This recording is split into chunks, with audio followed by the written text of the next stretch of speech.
O Senhor esteja conosco, Ele está no meio de nós. Proclamação do Santo Evangelho de Jesus Cristo segundo São Mateus. Glória a vós, Senhor.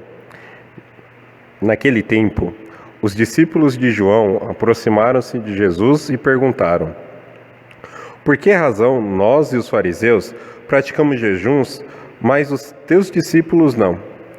Disse-lhe Jesus: por acaso os amigos do noivo podem estar de luto enquanto o noivo está com eles?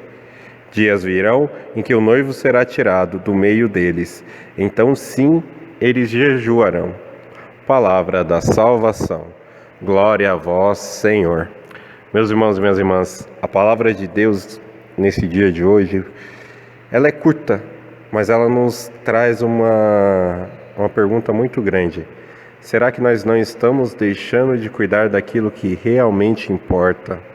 Será que nós não estamos deixando de perceber Jesus ao nosso lado para ficarmos procurando um Jesus que ainda está por vir? Um Jesus que a gente pediu, que precisava da direção, precisava saber para onde ir, e Ele está aqui do nosso lado, no nosso irmão, numa pessoa que a gente confia, uma pessoa que a gente tem, ou até mesmo uma pessoa que a gente não tem conhecimento, quem seja. E nós estamos esperando, fazendo jejuns, esperando, e não estamos vendo o que Jesus está realmente querendo nos falar. Quantas vezes nós não vamos para a missa, vamos para uma celebração da palavra e saímos de lá da mesma maneira que nós entramos? Nós estamos fazendo um jejum por estarmos na quaresma, só que muitas vezes nós não sabemos do que. Eu estou fazendo um jejum de Coca-Cola. Mas por quê? Porque eu gosto de tomar Coca-Cola. Tá, e depois? E quando acabar a quaresma? Depois da Semana Santa? Depois do domingo de Páscoa? O que você vai fazer? Vou comprar 2 litros de Coca-Cola e vou tomar. Qual que é o intuito desse jejum? O que eu me santifiquei com esse jejum que eu estava fazendo? Jesus na quaresma, Ele não pede para que nós fiquemos longe daquilo do que nós gostamos por um período de 40 dias somente. Ele pede que nós fiquemos longe daquilo que nos faz mal, daquilo que está nos tirando da santidade, daquilo que está nos afastando dele, que é o motivo principal do jejum. Os discípulos, quando Jesus estava com eles, não tinham por que jejuar, porque o próprio Filho de Deus estava ali.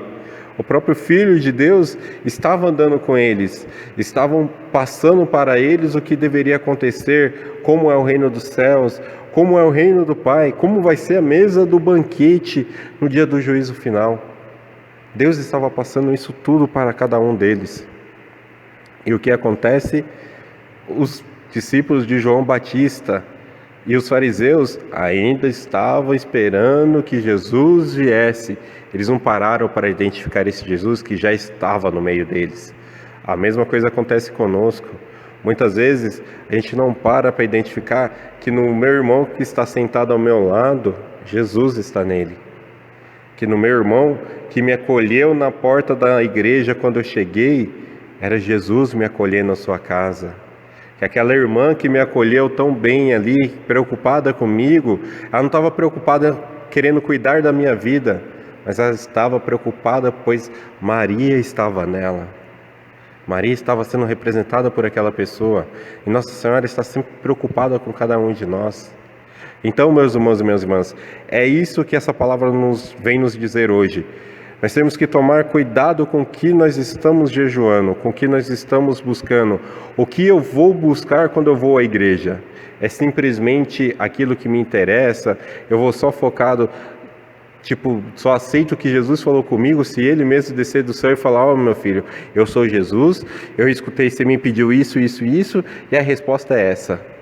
Ou será que eu vim preparado para ouvir o que a palavra de Deus tem para mim naquele dia? O que o padre tem para falar comigo na homilia indiretamente? O padre não precisa falar o seu nome para que você saiba que o que ele está falando é a resposta da sua oração. Ele precisa simplesmente que você entenda pelo que ele está falando.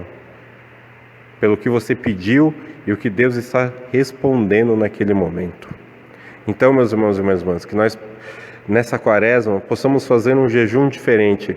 Façamos um jejum dos nossos pecados, daquele pecado de estimação que cada um de nós temos, para que nós possamos cada vez mais estarmos perto de nosso Senhor Jesus Cristo. O Evangelho de hoje tem apenas 2 versículos e ajudará e muito a iluminá-los com os textos de Isaías e com o Salmo 51. Os discípulos de João Batista aproximaram-se de Jesus e perguntaram: por que jejuamos nós e os fariseus, ao passo que os teus discípulos não jejuam? A resposta de Jesus muda o termo jejum por luto. Acaso os convidados do casamento podem estar de luto enquanto o noivo está com eles? Na quarta-feira de cinzas, já meditamos sobre a oração, a esmola e o jejum que agradam ao Pai, que vê o escondido nos corações. A pura exterioridade não faz sentido. Jesus relativiza os ritos diante de valores mais importantes. Podemos também nos lembrar do que o Eclesiastes dizia a respeito de haver tempo para tudo. Jesus diz que seus discípulos não jejuam enquanto ele está com eles. É tempo, não de luto, mas da alegria do reino. Dias virão em que Jesus lhes será tirado, então jejuarão. Isaías mostra qual é o jejum que agrada a Deus e qual não lhe agrada. Vale a pena prestar atenção. Não agrada a Deus, no mesmo dia de jejum, só cuidar dos próprios interesses, explorar os trabalhadores, brigar. Por sua vez, agrada a Deus o jejum que acaba com a injustiça, deixar livres os oprimidos, repartir a comida com quem tem fome, hospedar os pobres sem destino, vestir quem está nu, jamais tentar esconder do pobre o seu irmão. Aí então, qual novo amanhecer vai brilhar a sua luz. O Salmo 51 implora a misericórdia de Deus e a alegria de ser salvo. Portanto, a mensagem que fica para o dia de hoje é lembrar ao outro o quanto você o ama.